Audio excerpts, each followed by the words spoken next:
ताई नमस्कार. सध्या स्थानिक स्वराज्य संस्थेच्या निवडणुकीचे बिगुल वाजले आहे. नगरपालिकेच्या अनुषंगाने आपण माजी नगराध्यक्षपद भूषविलेले आहात.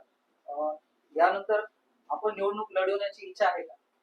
नमस्कार, मी अनुराधा चेतन केंद्रे.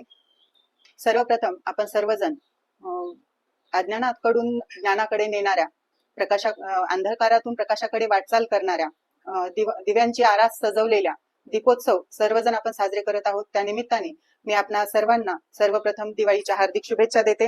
ही दिवाळी आपणा सर्वांना सुख समृद्धीची, आरोग्यदायी, आनंदीदायी व भरभराटीची जावो अशी ईश्वरचरणी प्रार्थना करते. सर, आताच मला तुम्ही प्रश्न केलात की आपण स्थानिक स्वराज्य संस्था लढवण्यासाठी तयार आहात का? तर माझं उत्तर होय, मी तयार आहे. नगरपालिकेची ताई ओबीसी सर्वसाधारण जागा ही नगराध्यक्ष पदासाठी सुटलेली आहे. आपण आमदार चिखलीकर साहेब यांच्या निकट वर्णीय आहात. ते तुम्हाला न्याय देतील असं तुम्हाला वाटतं का?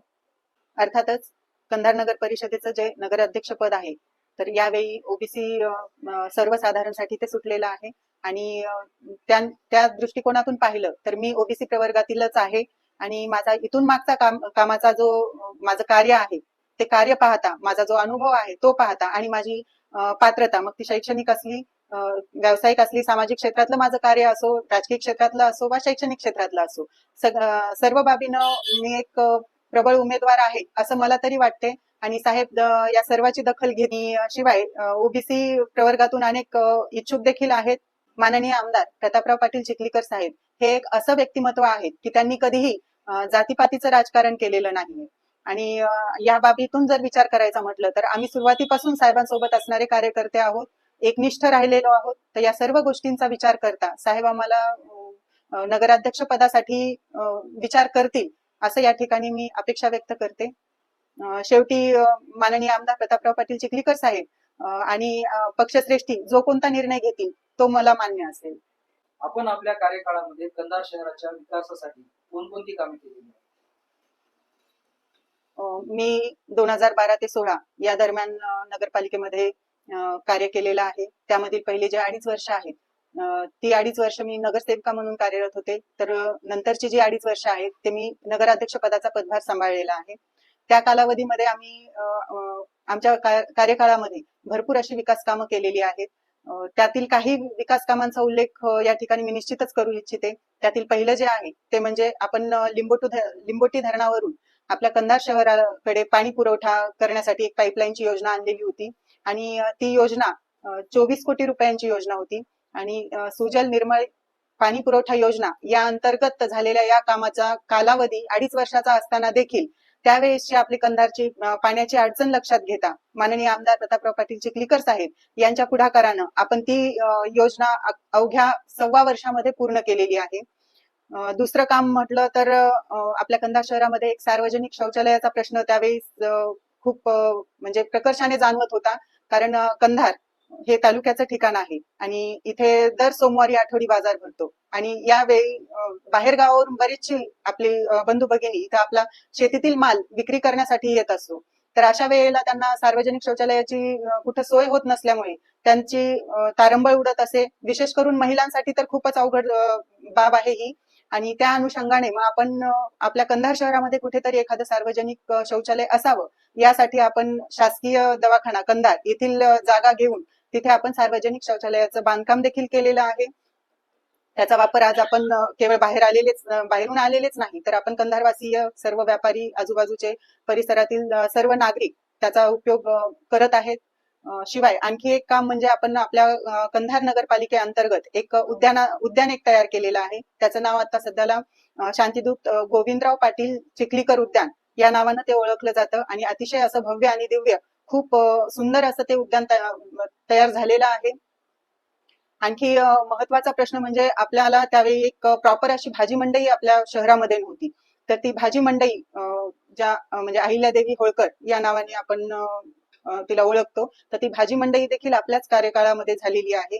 आणि महत्वाचा प्रश्न म्हणजे त्या दरम्यान म्हणजे आमच्या कालावधीमध्ये अतिक्रमणाच्या नावाखाली व्यापाऱ्यांना उठवलं गेलं होतं आणि हे जे विस्थापित झालेले व्यापारी होते त्यांना परत प्रस्थापित करणं गरजेचं आमच्या समोर एक मोठा प्रश्न होता. तो त्यांना कसं प्रस्थापित करता येईल, त्यासाठी आपण जिल्हा परिषदेची काही जागा, पशुवैद्यकीय दवाखान्याची काही जागा नगरपालिकेकडे हस्तांतरित करून घेतली आणि व्यापाऱ्यांचा तोही प्रश्न आपण निकाली लावलेला आहे. ती जागा मिळवून घेतलेली आहे. अशा उल्लेखनीय अशी कामं झालेली आहेत. शिवाय आपल्या शहरामधील अंतर्गत तर रस्त्याचे, सीसी रस्त्याचे, नाल्यांचे, बाकी आणखी कोणते लाईटचे वगैरे अनेक कामं झालेली आहेत. आता ती सगळी इथं सांगत बसलं तर वेळ अपुरा पडेल. ताई, कंधार शहराच्या विकासासाठी सध्याचं आपलं विजन काय आहे आणि आपण कंधार शहरातील नागरिकांना काय काय म्हणून मते मागणार आहे? सर, कंधार नगरपालिकेमध्ये मी नगराध्यक्ष पदाचा कारभार सांभाळलेला आहे. हे माझं सौभाग्य आहे की मी जनतेची सेवा त्या रूपानं, त्या माध्यमातून करू शकले आणि इथून पुढे देखील जर मला संधी मिळाली तर मी निश्चितपणानं आपल्या सर्व नागरिकांचे, जे सर्वसामान्यांचे प्रश्न आहेत ते जाणून घेऊन ते निकाली लावण्याचा प्रयत्न करत राहील आणि शहराच्या विकासासाठी जे काही आवश्यक आहे ते सर्व करण्यासाठी मी तत्पर असेल. अनेक महिला आहात आणि राजकारणात सक्रिय आहात. आपलं एज्युकेशन, शिक्षण काय झालेलं आहे? सर, माझं शिक्षण, शैक्षणिक पात्रता म्हटली तर मी डबल MA झालेली आहे. MA इन इंग्लिश आणि MA इन मराठी झालेली आहे माझं. आणि व्यावसायिक पात्रता म्हणाल तर D.Ed, B.Ed आणि M.Ed झालेला आहे. शिवाय मी सेट परीक्षा देखील क्वालिफाय झालेली आहे. ती देखील मी 2 विषयांमध्ये झालेली आहे. इंग्रजी आणि शिक्षणशास्त्र या दोन्ही विषयात मी सेट क्वालिफाईड आहे. आमच्या चॅनलच्या माध्यमातून काय आवाहन करणार आहे? अतिशय खूप चांगला प्रश्न विचारलात सर, कारण हे मला बोलायचंच होतं की कंधारवासियांना मला म्हणजे विनंती करायची आहे की निवडणुका दर 5 वर्षाला येतात. यावर्षी थोड्याशा उशिरा आलेल्या आहेत, पण जेव्हा केव्हा निवडणुका येत असतात तेव्हा आपण सर्वांनी जो उमेदवार निवडून देणार आहात तर तो उमेदवार अतिशय निरखून पारखूनच निवडून द्यावा, अशी मी या ठिकाणी कंधारवासियांना विनंती करते. कारण उमेदवार मग तो त्याला सामाजिक प्रश्नांची जाण आहे का, तो स्वच्छ चारित्र्याचा आहे का, तो आपले प्रश्न नगरपालिकेत ठामपणे मांडू शकतो का, हे देखील तपासणं गरजेचं आहे. शिवाय उमेदवाराची एवढीच बाजू न पाहता उमेदवाराच्या पाठीशी कोण उभा आहे, त्याचं नेतृत्व कोण करत आहे, हे देखील पाहावं लागणार आहे आणि ते तितकंच महत्वाचं आहे. कारण कसं आहे, एखादा उमेदवार आहे तो बाकी दृष्ट्या सर्व चांगला आहे, पण त्याचं जर नेतृत्व त्याला जर नेतृत्व कोणी करणारं चांगलं जर भेटलं नाही तर निश्चितपणाने त्याला पुढे चालून अडथळे येणार आहेत. कारण आपण असं म्हणतो की जेवढं नेतृत्व भक्कम तेवढी प्रगती अधिक होत असते. आणि आज घडीला पाहता आपल्या कंधारसाठी आपल्या लोहा कंधार मतदारसंघाचे लोकप्रिय आमदार माननीय प्रतापराव पाटील चिखलीकर साहेब यांच्यासारखं नेतृत्व आपल्याला लाभणंच शक्य नाही. कारण त्यांना असलेला जो राजकीय दांडगा अनुभव आहे तो अनुभव आणि त्यांची वरपर्यंत म्हणजे शासनापर्यंत त्यांची असलेली जी पकड आहे ती पाहता चिखलीकर साहेब आपल्या कंधार नगरपालिकेसाठी मोठ्या प्रमाणात निधी मिळवून देऊ शकतात. प्लस पॉइंट असा आहे की चिखलीकर साहेब आम्ही राष्ट्रवादी काँग्रेस पक्षात काम करतोय आणि या पक्षात काम करत असताना या पक्षाचे जे राष्ट्रीय अध्यक्ष आहेत, जे की आपल्या महाराष्ट्र राज्याचे उपमुख्यमंत्री माननीय नामदार अजितदादा पवार साहेब, हे देखील अर्थमंत्री आहेत. त्यामुळे आपल्यासाठी ही प्लस पॉइंट आहे की ते अर्थमंत्री आहेत, तेव्हा चिखलीकर साहेबांना आपल्या कंधार नगरपालिकेला मोठ्या प्रमाणात निधी ते देऊ शकतात. आणि आपण हे जाणून घेऊन, या सर्व गोष्टी जाणून घेऊन चिखलीकर साहेबांनी जे कोणते उमेदवार दिलेले असतील नगरसेवकांसाठी वगैरे, जे कोणी इच्छुक असतील, या सर्वांना जर आपण निवडून दिलं आणि चिखलीकर साहेबांचे हात जर बळकट केले तर निश्चित प्रमाणे आपल्याला शासनाकडून निधी आणणं आणि आपल्या कंधार शहराचा विकास करणं हे दोन्ही कामं साध्य होतील, असं मी या ठिकाणी जनतेला सांगू इच्छिते. त्यासाठी आपण सर्वांनी या निवडणुकीमध्ये विचारपूर्वक निर्णय घ्यावे, साहेबांकडे एक हाती सत्ता द्यावी आपल्या कंधार नगरपालिकेची, जेणेकरून आपल्या कंधार शहराचा विकास मोठ्या प्रमाणात होईल. कारण आपण जर हा जो प्रश्न आहे, कारण जर आपण अर्धे उमेदवार दुसऱ्या पक्षाचे, अर्धे दुसऱ्या पक्षाचे असं जर केलं तर निश्चितपणाने पुढे नगरपालिकेमध्ये जेव्हा केव्हा आपले प्रश्न मांडल्या जातील तेव्हा एकमेकांना विरोध होणार आणि या विरोधामुळेच आपल्या कंधारचा विकास मागे राहणार, खुंटणार.